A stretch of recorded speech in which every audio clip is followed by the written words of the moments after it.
I'm going to call this meeting to order. Roll call. Herb Street, Here. McKnight, Moody, Here. Vogel, Here. Kinder. Here. Pledge of Allegiance. I pledge allegiance to the flag of the United States of America and to the republic for which it stands, one nation, under God, indivisible, with liberty and justice for all. Okay, public comment on agenda items? We have none. Notice of executive session meeting? An executive session was held this evening at 5 o'clock for the purpose of labor negotiations. Communications to council? None. Approval of minutes, July 7th, 2026, regular meeting. Can I have a motion to approve? I'll motion. I'll second. Discussion? Roll call. Herb Street, Aye. Moody, Aye. Vogel, Aye. Kinder. Aye. Managers report. As far as priority updates are concerned, we're going to begin getting the RFPs out for the comp plan consultant. We had a great turnout for the Erie Philharmonic, so thanks to everybody who came out for that. National Night Out is August 4th. It's later on in the agenda. It will include carnival games, food trucks, a dime toss, touch a truck, basketball, the Meadville Library, the Tree Family Party Piggies, a canine demo, and a dunk tank. And then just a public notice, it has appeared on our Facebook page, but we received notification from the Water Authority today that water will be shut off tomorrow on North Street between Clark and North Morgan, beginning at 9 a.m. It has some relevance with the Sewer Authority work going on North Street. It should last for about 4 hours. The Water Authority says they have notified all affected residents via their automated phone system. That's all. Thank you, Marianne. Any questions? Yeah. Slash these stuff. Great, good updates. The public, the resident outreach, what did we Go Gov. Go Gov? Are we on track for getting that? Brennan and I had a kickoff meeting today. We have some items that we need to send over to them, but there's a clock started on a 4-week timeline, projected to have that up and ready at the end of August. During the timeline to get it up and ready, is there a way, I guess what I'm thinking is National Night Out might be a good opportunity to get people to sign up or put their phone number in or something. And while it's still getting set up, I don't know if there's there's a mechanism to do that, even if it's just like. Yeah, we can have a form. it would be a fill out the form. We don't have the link yet to automatically enter into GoGov system, but we can Just have put it to a list that we upload or something. Yep. So while people are showing up to it saying it sounds like it's gonna be fun and nice. we can do that. All right. Old business? None. Okay. New business, discussion ordinance manufactured home parks. So included in your packets is a draft ordinance for the manufactured home parks that was requested at the last meeting.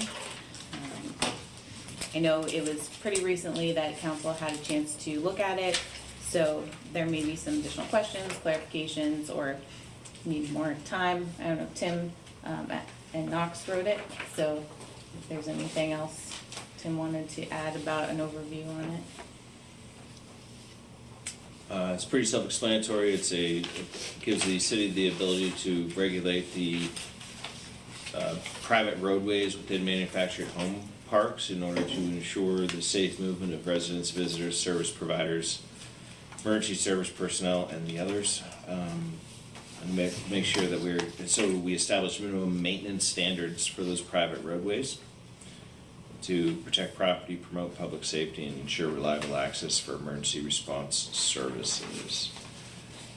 Those minimum standards would be to make sure that roadways are capable of permitting ordinary vehicle traffic without unreasonable risk to persons or property, be free of potholes, washouts, rutting, depressions, erosion, or other surface defects that may materially interfere with safe vehicle travel, be maintained so as to provide reasonable ingress and egress to occupied manufactured homes, be maintained in a manner that permits access by emergency response vehicles, and be repaired, resurfaced, graded, or otherwise maintained as necessary to correct hazardous conditions caused by deterioration or drainage. We would allow for the code enforcement officer to inspect the roads. If there's a determination that there's a violation, we provide for a notice of violation, give them 30 days in which to correct the violation unless there's an immediate hazard concern. The fines are taken directly from the optional third-class city charter code, which would be fines of civil penalties of not more than $1,000 for the first 2 continual and uncorrected violations, and for a third or subsequent violation be a fine of not more than $5,000. In the event that there is a immediate threat to public health or safety, the optional third-class city code gives us the ability to cite once every 5 days.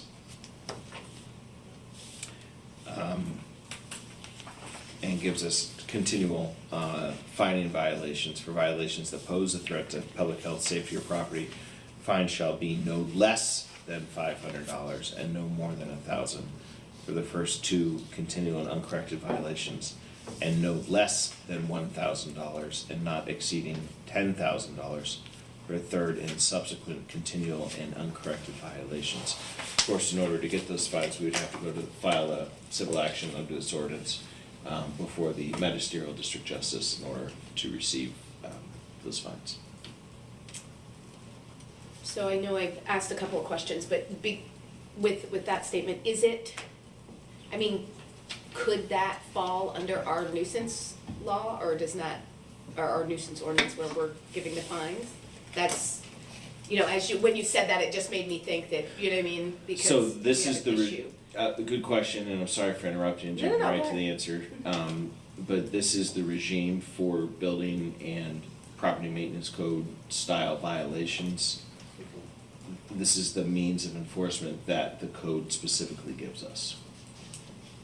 So nuisance code has a different set of violations and terms associated with it. For property maintenance code style violations, this is what the optional third-class city charter code law gives us as an option. Okay, and then, I know I asked earlier, but just to be clear, we're gonna look at the rental inspection type, you know, 2-year with the license type of thing, to see if that's a possible option, correct? And then, and again, I'm not asking for an answer now, because it takes a lot, and, I will take a look at it. yeah, thank you. So this would, Tim, this would cover like snow and ice removal as well? I mean, saying maintaining safe and passable, thinking in the winter, if there are issues with clearing the roads and getting people in, you know, emergency vehicles. I don't know if that, I know it doesn't mention anything specific about snow and ice, but is that kind of a part of it when you're trying to, you know, make something safe and passable? I would assume it's gonna be, that, yes, safe and passable is specifically included in that. No, we didn't say snow. If the roads are not plowed, they are not safe and passable. Okay, Yeah. I just wanted to make sure that kind of thinking of the winter months and maybe, It was hard to think of that when I was writing this in 90-degree days. Yeah. But yeah, I do think yeah, all right. I do think that you're correct, that this would be covered. Okay. And when it comes with like any type of drainage infrastructure, because it mentions drainage to prevent accumulation of standing water, excessive mud, and drainage conditions. Is there anything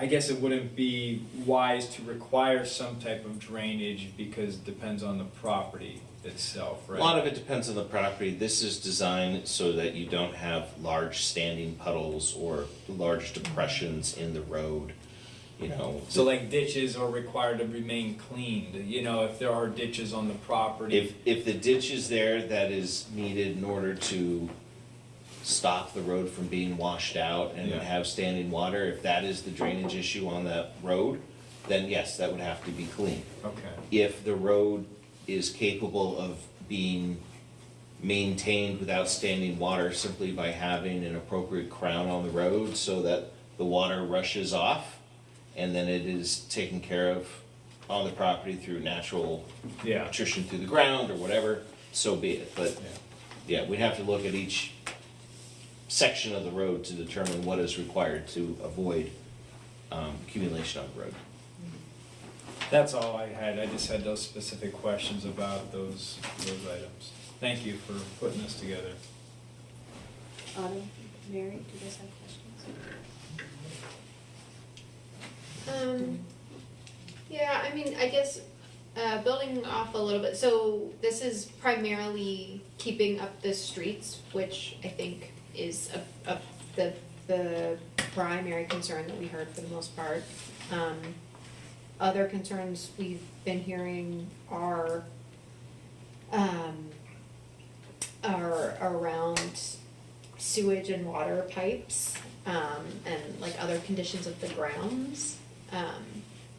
Do we have do we've got the purview to introduce maintenance of those systems? Well, it depends on what the specific complaints are. I mean, if there is sewage that is not being managed properly on the property, that's a DEP issue, that's a sewage authority issue, we need to have those conversations. If there's, I'm not sure what the complaints are with respect to the water pipes. I can get more details, I'm not totally sure about the specifics, but water supply and sewage drainage have come up as issues, but If the there is, details of that would be helpful. yeah, if there's sewage on the The dirty ground details, or yeah. pipes that are leaking on a private system, it's a much larger issue, one which DEP would pop in on pretty quickly. And that's, I mean, It's already pretty well regulated. and to see to those regulations would be, folks would file with DEP or something? They If would there is voice sewage on the some ground, sort of- yes. It's an immediate health concern. Would we, like, would they, because most people wouldn't know that, right? Would they complain to us and then we do it, or we would just like, hey, no, you Either gotta way. call DEP? Either way. Okay. And then other complaints, of course, are like empty lots that aren't taken care of, you know, pipes sticking out of the ground, dangerous conditions on a lot that is in, you know what I mean, like, but it may not have a trailer on it.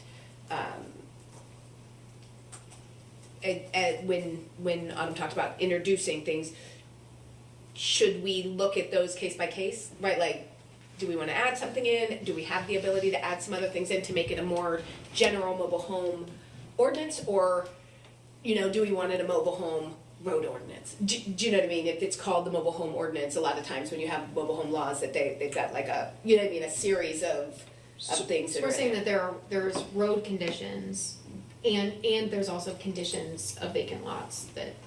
So I was Right, under the our impression that the request was to make sure that the roads are passable and taken care of, and this is what we had put together in order Sure. to do that. If council wants a much larger mobile home regulatory ordinance that requires permitting and operations and licenses, that's not what we did. That's not the direction we thought you wanted to go.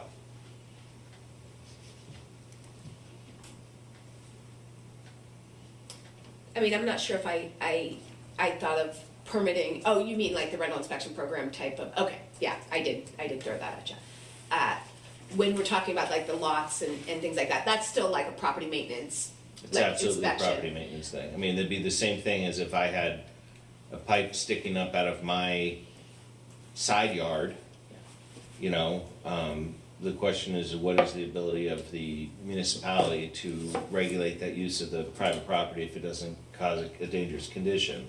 Well, do people generally have the right to go into my side yard? Not really. So we'd have to take a look at what the rights that are granted to each one of the lot renters would be in terms of accessing lots that they're not renting. Is that Sure. general common ground, or is that just private property of the property owner that you're not typically allowed to be on? Is it considered to be common area where it's Sure. public? Sure. I don't think it would be. No, but if like cockroaches were in there and they came over to your house, like that, That do you know what I mean? is, Like, that is something else. Unless there's like a trespassing, no trespassing sign. A pipe sticking up out of the ground on a lot that I'm not allowed to be on is not a Sure. public health hazard. Cockroaches coming out and getting into the property next door, all of a sudden that's a public health Sure, hazard. sure. So, I guess we would just need more information as to what it is that we're trying to regulate Yeah. and how we're trying to address it. Sure. I think I am grateful that you took the Truly. will of council and acted so quickly and got this to us, so thanks for doing that. I think that, right, we're talking about 2 mobile home parks that exist in the city, because you can't build any new ones, right? And I am interested in talking to those residents and like seeing if what's drafted would meet their needs, right? So long as the city enforced it, like, is this enough? Is this good? Do we wanna consider other things? Right, cause we're not looking at like developing new mobile home parks, so it's a little bit limited in its scope to what is already exists, and that's, I'm interested in doing that and willing to, take that step for, kind of maybe a listening session for, me, I would like to attend that, Yeah. and organize that with the tenants meeting. And also, I think we're asking, right, like, can we, you're the guy that knows.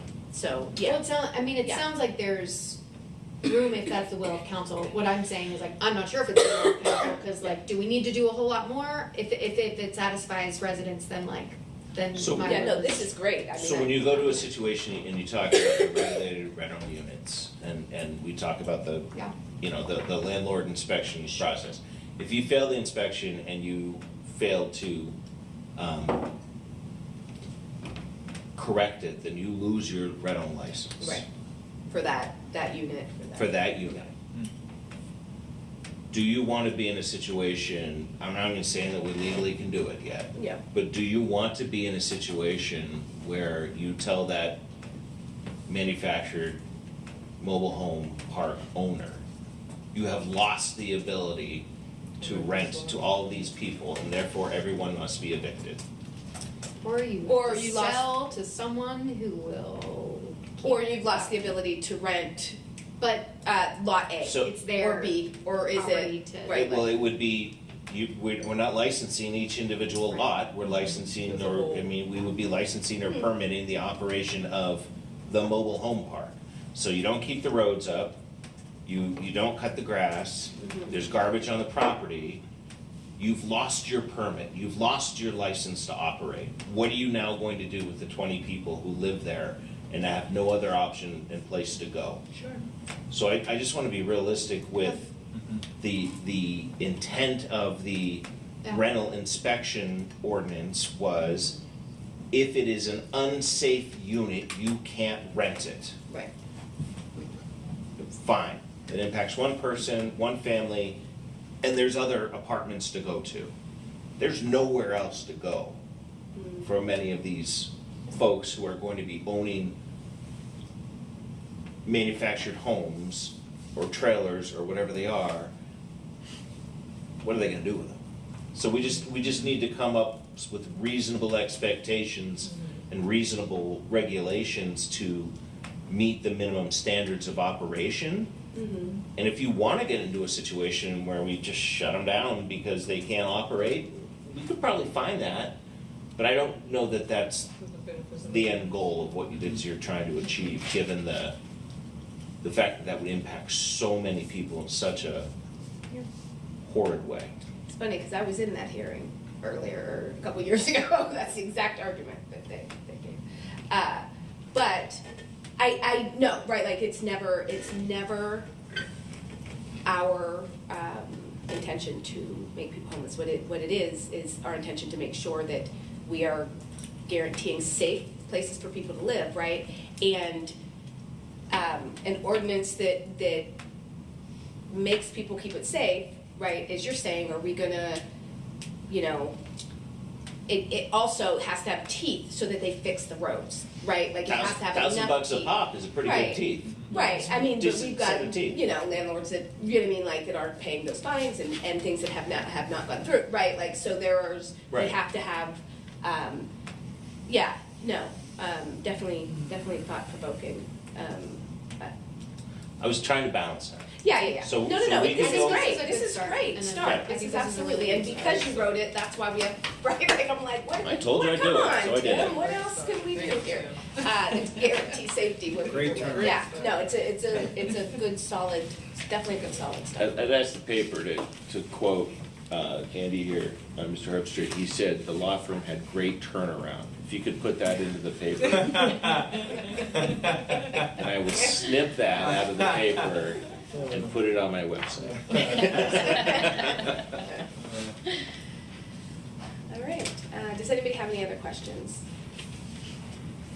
If we were to do a listening session with tenants, would you recommend, like, if it's for listening and review, could 3 or more members of council be there, or should we limit it to 2 or fewer?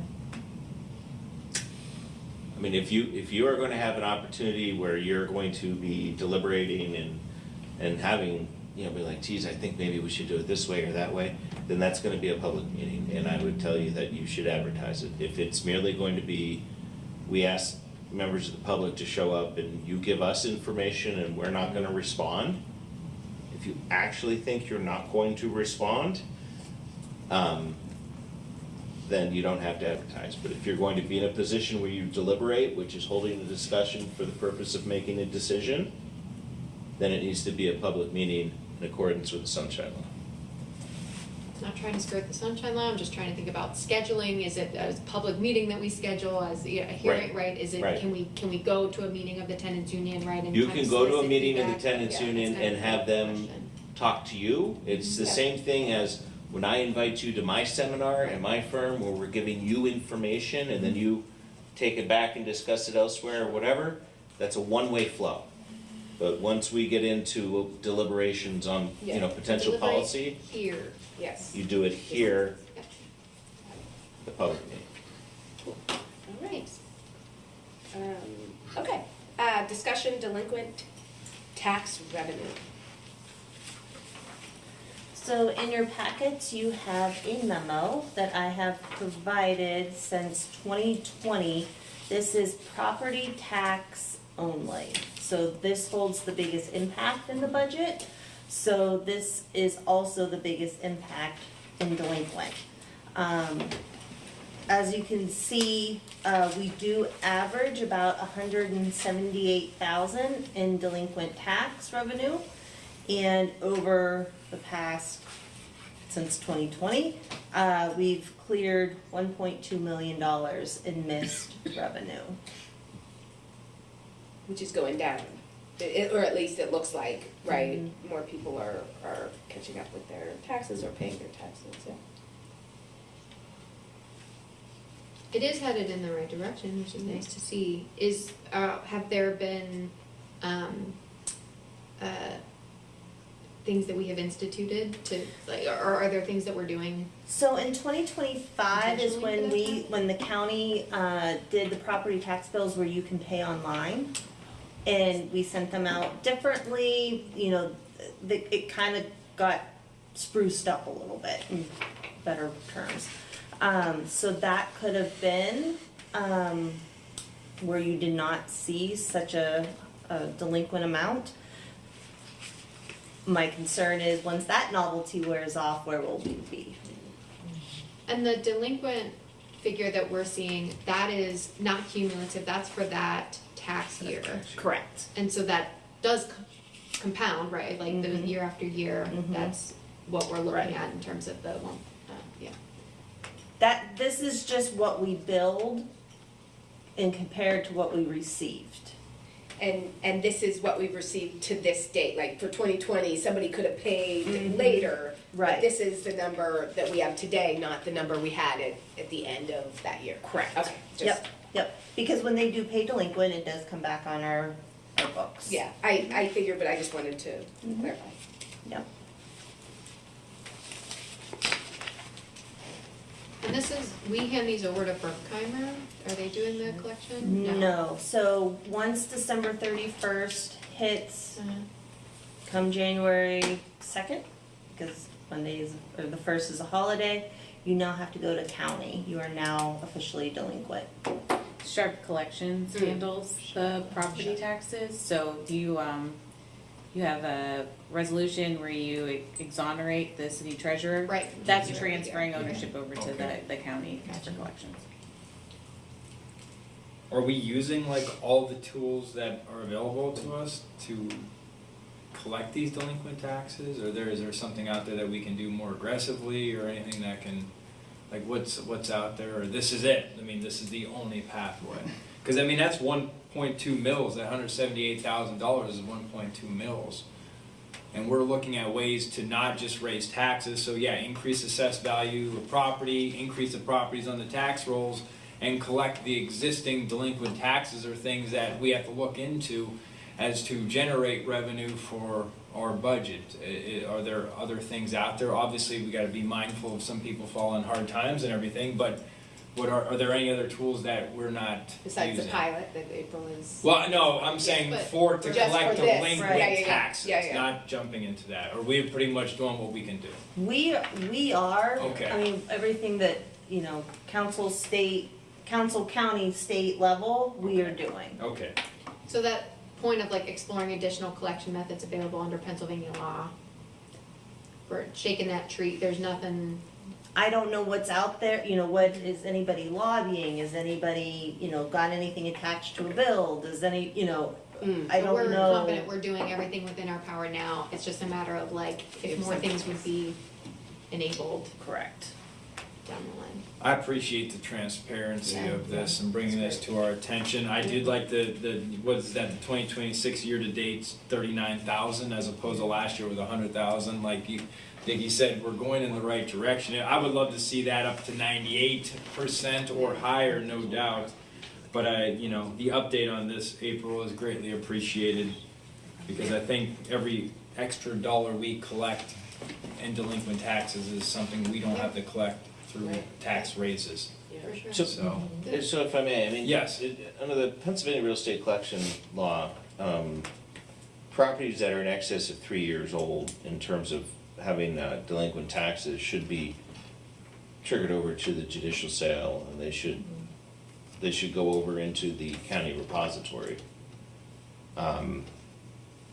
So I don't know how much more collection you're going to receive.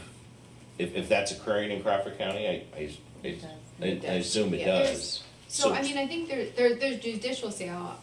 My experience is limited, but I think that it doesn't seem like there's like a systematic triggering that like is actively like moving properties right after it's 3 years to, I feel like there's. My experience with it probably has been similar of, it stays in the repository until there's a request or an instance that comes up where then it gets pushed to a judicial sale.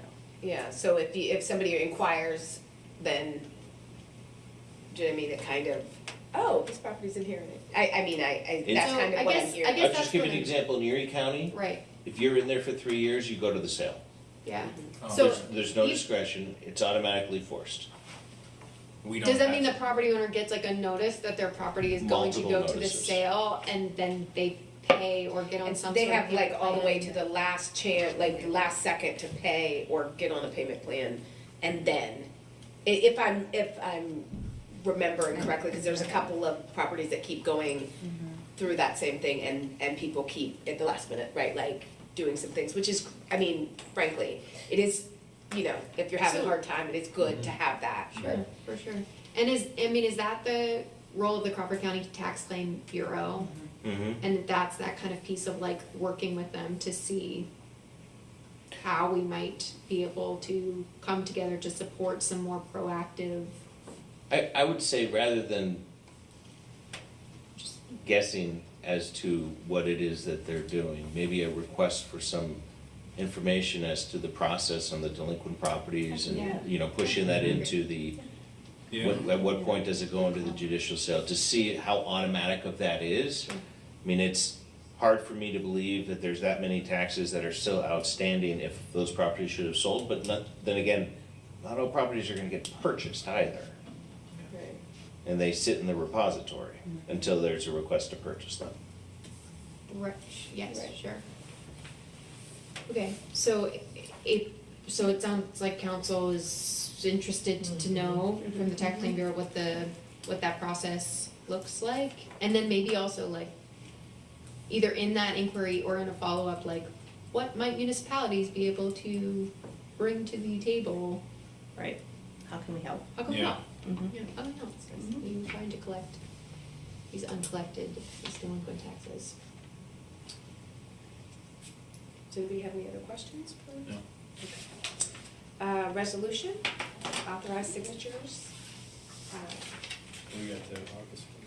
Oh, I'm sorry, discussion, motion, August 4th, council meeting? So as I mentioned in the manager's report, August 4th is National Night Out. It's the first Tuesday of August, scheduled from 5 p.m. to 7 p.m. Last year, the meeting, again being on Tuesday, was canceled. Just wanting to see what council wanted to do for that, either move the meeting, cancel it, or keep it at the same time. Just looking for some direction. We hold it in the gazebo. Could do that too. What did we do last year? We Cancel it. We canceled it. Is there anything, there's always something to do, Right, there's always right. something pressing. Is there anything time sensitive? that we There's should see? 2 items. I think there's a discussion about the saldo, and then a discussion about short-term rentals that are currently on the agenda, but no action items at the moment. So you think it could be done in an hour, you know, I guess, depending on discussion? Depends on. All right, Yeah, It's also like in the middle, right, the event's It is in the middle. 5 to 7. 5 to yeah. 7, so. but if we go 4 to 6, or 4 to 5, Oh, right, that oh, was oh, one of you're the saying options. something. I hate to cancel meetings, be it there are things that need to be discussed. I mean, if we keep it to a light, you know, a limited load, and we know we have an hour, and, you know, just for discussion, I think that's reasonable. I get, you know, I could, but with the arrival of my child, I might not even be here, so depending on when that thing happens, Just but, cancel, let's just meet I them. think that we Yeah. should just cancel simply because if it's a community event, we should be there. Well, we're definitely gonna be there. yeah, I agree, it shouldn't be during it, I would We prefer. canceled it every year. Yeah, it's been canceled every Okay. year. I think it requires a lot of staff too. I mean, That's what I was there's a gonna lot of say, it's stuff not that- like Okay. you So can get rather out than at having 5, you you're guys doing here- stuff, Darla's gonna be doing, you guys are, yeah. That makes sense, then, sorry, I. You like I might have a wasn't thinking baby. about that. So, Yeah, you know, yeah. it's Lots like, of let's stuff going just. on that day. Yeah, Right. yeah, maybe it ends up, yeah. Right. Yeah. Did you need anything else from us? Nope. Okay. Just a Just- consensus yep. that we'll cancel. Yeah, that makes sense, then. No pieing contest that No you're gonna pieing jump me contest, for, no. okay, good. Although, I know, let's give you every opportunity to defend your championship. Next year, good luck, fire department. I Public might Works. have paid to see that though, like, but it was only It was one amazing. pie, like, I think he should get like 2 or 3. Whoever see needs it. the most prize. Yeah, that thing. Well, it's not speed, it's quantity? No, it was speed. No. Speed in, but, yeah. Like, He's like, what, but I I'm mean, in for quantity. right, you've got one Tim is our to delegate be. this year. Yeah, right. Not speed. Right, just, it's how much. It's just a marathon. Okay. Okay, so I make a motion that we cancel the meeting scheduled for August 4th. Okay, discussion? Roll call. Herbstreit, Aye. Moody, Aye. Vogel, Aye. Kinder. Aye. I've got 2. resolution, authorized signatures, FOB contract. Can I have a motion to table? I will make that motion so we can get additional budget projections. I know for being a first-year council person, that would be helpful for me, so I will Second. make that motion. Discussion? Roll call. Herbstreit, Aye. Moody, Aye. Vogel, Aye. Kinder. Aye. Resolution subdivision approval. Can I have a motion to approve? I'll make the motion. Can I have a second? I will second it. Discussion. The subdivision application before you is for 0.044 acres. It's we call a swap between neighbors. One neighbor wants to expand his property, another neighbor wants to sell him land to expand his neighbor's property. You have gotten a copy of the subdivision in your email. I have finally the notarized attested copies before me, which are ready for final approval. The subdivision had gone in front of the Planning Commission at their latest meeting earlier this month, and the Planning Commission recommended approval as presented. This was filed on June 2nd or 3rd, I believe. So if council wants any more time on it, we have it on the clock. But if you're comfortable approving it for what it is, we can do that tonight.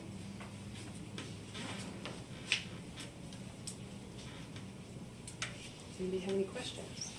I do not. And it's conveyed from Allegheny College to this private. No, it's being conveyed from the property of the Rusts to the Plunketts.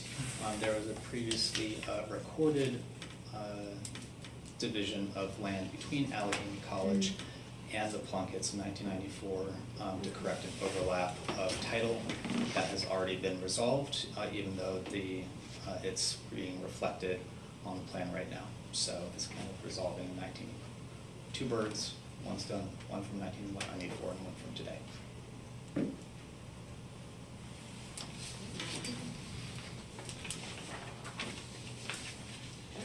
All right. Roll call. A resolution of the council of the city of Meadville for the approval of the final plan lot number 1 and parcel 3300-062-D-7 for James D. and Susan G. Plunkett. Herbstreit, Aye. Moody, Aye. Vogel, Aye. Kinder. Aye. I do have to say, I was thrown off when you didn't have any questions. No, Just- I looked at it. I get the liaison to the planning commission, so I kind of get a heads up on this ahead of time. Committee meetings, man. Yeah.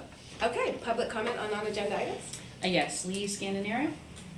Hi folks, I'll just say if that's all right, just regarding the letter sent, and I hear it'll be on the agenda next month regarding the subdivision and land development ordinance. I'll just read that letter for whatever that's helpful, and that'll be it. And we can discuss that next time. And I did send this to all of you.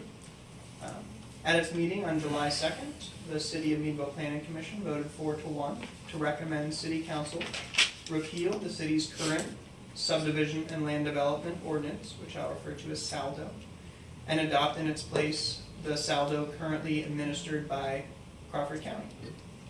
The Commission's recommendation is based on the following considerations: reduced administrative burden, county-wide consistency, and sound regional governance.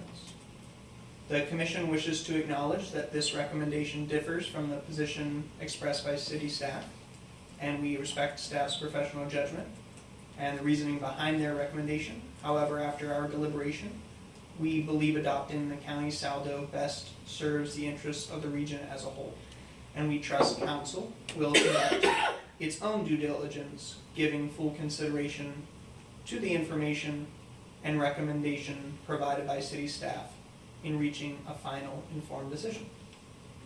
The commission believes this change will simplify the development review process for the city while maintaining sound planning and land development standards. We respectfully recommend that council take the necessary steps to repeal the city's existing saldo and formally adopt the Crawford County subdivision and land development ordinance. Thank you very much. And my name is Lee Scananero, if I did not say that. Thank you, Lee. Okay, council member statements. Andy? Just a couple thank yous. I want to thank the staff, especially Mary Ann, for their patience as we take some time to review decisions that are involving tax dollars. Even something as simple as the texting app. We're, trying to do our due diligence, and I know me personally, I'm still learning many of these processes. And we established budget sustainability as one of our goals for 2026, so we appreciate the efforts of both staff and my fellow council members for, kind of keeping that in mind. I'd also like to thank the Community Development Director, Rena Rubleski, and the members of the Redevelopment Authority for their work on the future of the 887 Market Street property, formerly known as Rhoda's. Letters of interest for purchasing the property are due by July 30th. And I'm hopeful this building can be revitalized and become a home to a great new business. And also, lastly, I'd like to recognize April for just, in addition to managing the city's finances and multiple authorities, you're beginning the discussions with the pilot program and everything, and giving us projections and whatnot. And I know that's a lot of additional work for you to do, and your efforts are greatly appreciated. Thank you so much. Mary? Oh, no, not today. Lotto? Yeah, I'll echo some of what Andy shared. His gratitude is always to staff. April, it sounds like we've made some good progress on getting more nonprofits to participate in the payment in lieu of taxes pilot program, and hopefully there's more headway we can make there. That'll be an important contribution for the city's general fund. We've made headway on other council priorities. That was one. The comprehensive planning process is underway. Mary Ann shared that the RFP is out or going out soon for a consultant to work with our planning commission. And as we've said before, the survey, the public survey is live, so folks can weigh in at cityofmeadville.org/survey. We've also we still have a team of local residents who are going door to door, who are going to events to gather input that'll be useful as we kind of create a plan for our city for the next 10 to 20 years. That'll give useful information for the planning commission to consider as they draft that plan. I think related to the old Rhoda's, there's some movement on the front of the land bank from the Redevelopment Authority, we've made moves on the text platform, the public outreach. So there's those were things we said we wanted to do. I was pessimistic before this meeting. I was like, we haven't done any of our priorities. And I'm like, oh, actually, like those are the things that we've been working on, and largely that has been driven by staff. So thanks so much for kind of hearing the priorities of council, implementing that into the work for the volunteers on our authorities, boards, and commissions that are doing their part. Many thanks. And I think, so I'll encourage the public to weigh in on that survey. And I'll also let folks know, yesterday there was a public launch for a business assistance center at Hatch Hollow. So between that money that's coming from DCED through the Covation Center for historically underserved businesses, and money that's now available through Meadville Community Revitalization Corporation, there's lots of support for our downtown and for folks who want to expand their business, kind of secede their business. So glad to have those resources here in town and happy to plug folks in where it makes sense and where people need it. Thanks, Autumn. Yeah, I want to thank staff for putting up with me. I ask lots of questions, and sometimes it feels like I'm, contrary to what they're saying, but that's not the truth, right? I just ask a lot of questions. Ask my kids; they are sick of it too. And thanks, Tim, for listening and giving me good feedback, because I just want to know we don't take the job lightly, any of us here, and understand the weight our decisions have on people and their everyday lives. So it's very important that we ask all the questions and get the answers so that we can make good decisions. That weighs heavy on me, and I know you guys too. So I'd like to thank everybody here for always being a good thought partner, and Mary Ann for talking me off the ledge quite a few times and giving me expectations, because imagination. And so I'm really proud of the things that have happened this week, and whether that be the events that we've had and the ability to engage people. Yes, do the survey. The survey is so very important because we want people to be a part of the decision-making process and the outlook and the vision of Meadville. So it's very important to get everybody's say and answer the door when they're on the porch and come to the events and do the survey. You don't even have to do it yourself. They'll do it for you. They'll listen and fill it out. So with that, also come on August 4th to National Night Out. It's always a good time. It's been great every year, and it's going to be great this year. Knock on wood. And with that, I ask for a motion to adjourn. Motion. Second? Discussion? Roll call. Herb Street. Aye. Moody. Aye. Vogel. Aye. Kinder.